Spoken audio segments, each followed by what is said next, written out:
So in today's video, we are going to be replacing this fan that we have on the Bitaxe Supra. So we've taken it off the rig, as you can see here, and we're going to be moving this nice new fan onto it. So this is a Noctua fan. I believe you can get them basically anywhere at this point in time. Amazon, there's a lot of, you can get it on the Noctua website and a bunch of other retailers. I'm sure some Bitaxe retailers also sell these as well. So the reason for it is that we are going to be upgrading all three of them, and this is kind of the test. So we're going to be putting this fan onto here, and we've also got, if we bring this here, a new power supply. So the other one, we've gone over a bunch of things on the list that we needed to get. The other one was only pulling around 20 watts. This one can pull 35. I know that there are better power supplies out there, but currently I couldn't find one in quick enough time.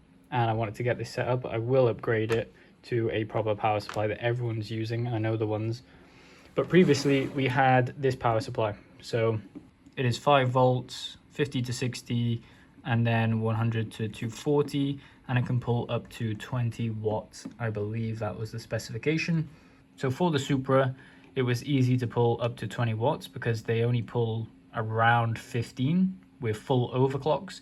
But with the Gamma, there needs to be a little bit more power going in there, just because to overclock it to the correct rate or the highest, most efficient frequency, you kind of need a little bit extra power over 20 watts. So that's what we're going to be doing today. We're going to be replacing the fans. There is going to be more videos coming. We're going to replace the thermal paste on there, and we have new heat sinks coming as well, so we can get them done as well. I believe I've read at least that these heat sinks can only pull around 13 watts of energy away, and I've got one that can pull around 20 to 30 watts of energy away. There's obviously better ones out there, but we're going to go with the ones that we've ordered, and we're going to be doing hash rate checks for all of these. So this is before I've added the power supply and added the fans, because I'd like to get a reading of that. So we have a piece of paper here, just simply. Power is 18.6 watts. Input voltage is 4.8, so that's a bit low. That's the reason why we got a new power supply. Frequency was 525, and we're going to try push that with the new power supply. ASIC temperature 555. VRT, which is voltage regulated temperature, I believe, is 72 degrees. Fan speed is 57% and 5,830 RPM. Average hash rate 1.05 terahash. So anything above that, if we can increase any of these or decrease any of these, then I think it will be good overall. There are other things, as I said, that we're going to be bringing in as well. So we're going to be replacing the thermal paste and adding a new heatsink to all of them, but that's going to be a whole different video because the heatsink hasn't came yet. So the first thing we need to do is just basically unscrew the fans and unpin it here, and then we're going to attach the new Noctua fans. So let's actually cut the video and take the screws out of this one. So there we go, we've got the fans off. Sorry for the flash as well. I just think it's better to see everything with the flash here, and we don't have a proper lighting setup. So we've taken the screws off. One of them just fell out there. This is the bare bones in terms of the heatsink. So as you can see, it's also a bit dusty as well, so maybe we'll clean that up. And next we need to actually open this fan. So let's actually open it here. I believe if we just pop this off, it's already torn by there, but we can just pop this open like this. And here we have the Noctua fan. So let's actually just curve that there. So you can see, same sort of deal, same fan size. I think this is a little bit slimmer as well, so it'll fit a little bit sleek onto here, and it'll look more thin on the profile. So we can just take this out here, and it gives us all of the stuff. So here's the main fan. As you can see, 3-pin as well. So I'm not sure if that's actually going to fit on if you have 4 pins here, but I think that there is an adapter somewhere for it that we can get into there. So let's get this screwed in, and let's turn it on and see what we can do with the fans straight off the bat, and see if there's going to need any tinkering to actually make this work. So here we go, we've already got it plugged in, and the 3-pin I think is going to work regardless, but I don't think we get fan control if we have 3-pin. We can only set it to a certain speed. So let me know in the comments if it needs to be 4-pin, But we're actually going to plug in the new power supply that we have, and hopefully this is actually the correct specification to plug in as well. I believe that it is. So we're actually going to plug that in first and just supply some power, see if the fan starts running, and then we'll actually go from there, attach it, and look in the AXOS to see what we can do with it after that. So let's get that plugged in, and we'll come back when we've got it plugged in and do a test on the fan. So here we have the power supply, it's plugged in. If we can just actually fit that in there. So the fan started working okay, that's perfectly fine. Obviously we haven't got it plugged in, so I'll have to disconnect this quickly just so it doesn't start heating up. So perfect, the fan is actually running, so that's good. And then the second thing that we need to actually figure out is which way the fan goes, because it does say instructions on here. It says for acceleration channels with airflow, accelerator channels, and which way to actually put it. So I'm gonna have to figure out which way that is, but I believe that it would be this way. But you can do it the other way, it's just not as efficient. So let's get this screwed in. I'm believing it can screw in the same places. And one thing I want to note about Bitaxe is with the heatsink, it's going across like this. And that is going to pull up the sides of these two corners ever so slightly, but still I believe that it's better overall for the chip and heat dissipation to have it running this way and connect running that way, just because it'll tighter fit to the actual ASIC chip beneath. We are going to replace the thermal pads, but not right now. That's going to be a separate video, I think. But let's get this screwed on and let's get it running. So there we have it, actually plugged in. I don't know what to do with this cable, it's a little bit too long. I don't think, or maybe we can actually wrap it around, but for the most part, that's actually done. And we get to test out the new power supply as well. So as you can see, we just screwed it in here, and nicely, actually, is that these heat sinks already come pre-screwed, so it just fits back into the screw place that you had originally. As you can kind of see it there, it's kind of scratched, and that was because of the screws. We didn't clean it, we're just sinking it in there. Now, I know that this isn't going to add hash rate necessarily, but the power supply will let us overclock a little bit more. So there's going to be, you know, some sort of overclock video that we make around this, but this video is just going to be fitting the fans, looking at the power supply, and then seeing what we can kind of overclock, and then we throw it back up to the rig. We had to take it off for this, and we're going to be taking them all off to do the thermal paste, but as I said, that's another video. Also, let me know if I've got anything wrong on here. So I am new to Bitaxe and new to doing all of this stuff, and I like the opportunity to kind of customize them. You can't really do that with GPUs or with ASIC miners necessarily to add more hash rate. But I like this idea of adding little stuff to the Bitaxe miner to actually make it a little bit better. Even though the cost far outweighs kind of the hash rate, it's still fun to add things like this onto hardware.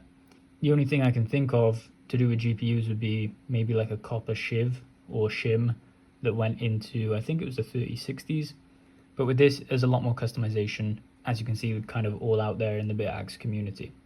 So let's get this hooked up and let's actually start mining and bring it over to the computer where we can look at what we're actually getting in terms of the figures.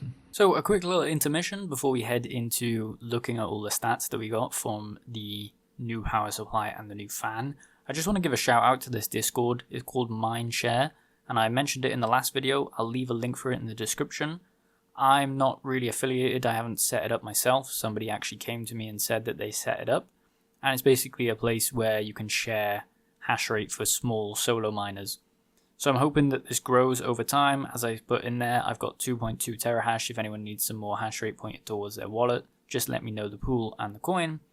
And I'm just offering some hash rate there. So if you guys want some of that hash rate, and I'll be active in here. I'm trying to grow it out because it seems like a good idea. But I'll leave the link in the description and you guys can join me in there. And maybe once a week, we'll basically be giving out the hash rate in there. So go click that in the description and let's get back to the video. So we are here on the computer screen and we are just looking at the dashboard. So this is with the same overclocks that we had, which is 525 megahertz at 1.12 voltage. Now, one thing I want to note is that this input voltage has actually gone up. So it used to be 4.8 and now it's 5.1. So I'm assuming that that's because of the power supply, a little bit extra on top, which I believe is good. Let me know in the comments if it is. And we have the ASIC temperature at 58.1 or 58 and voltage regulator temperature at 57. So the ASIC temperature is actually higher, but the voltage regulator temperature is actually lower. This hasn't been running for too long. The fan speed is at 63%, which we can obviously up it to. And one of the reasons that we wanted to get a Noctua fan is because we can up it to higher RPM without it actually getting as loud as the other ones. So that's what we're hoping to do here. We can see the hash rate is 1.13 and efficiency is 15.79. Not as expected, so higher hash rate than expected, but lower efficiency than expected. We are accepting shares onto the pool. So average hash rate before was 1.05. I believe this was this kind of average line that you see here. Currently is 1.08, but I think it's going to start moving up as we get into overclocking because we have a lot more power. And this power bar has actually gone down since the last video. As you can see there, the gap between here and here has gotten a lot bigger, so it's kind of registering how much power we can pull as well. Now, I don't know too much about electricity calculations, but I'm willing to bet that it was drawing more power because the input voltage was lower. But let me know in the comments. Again, I don't really know how that calculation works, but let's get into some overclocks that we're going to do here. So these are just the default overclocks, and we set that in 2 videos ago, I believe. So let's actually try push it up to 575. So that's one more, and then 1200. So let's save that, and then let's restart it. And then we'll give it some time to actually start up and get a better average hash rate. But let's just see how many watts we're pulling on the dashboard and the input voltage, ASIC frequency, so it's changed there, and temperatures. So I think the fans are reacting in regards to the temperature, which is good because I thought that the 4th pin on the actual fan was the fan temperature controller, but it doesn't seem like that. It seems like they are actually communicating, unless I've got that wrong. Again, please let me know in the comments if I have that wrong as well. So you can see we're having no red markers here. The input voltage has dropped down a little bit, so it was at 5.2 and now it's down to 5. Power has gone up, so 21.3. ASIC frequency is up, so we should have more hash rate, and the temperature is actually up there as well.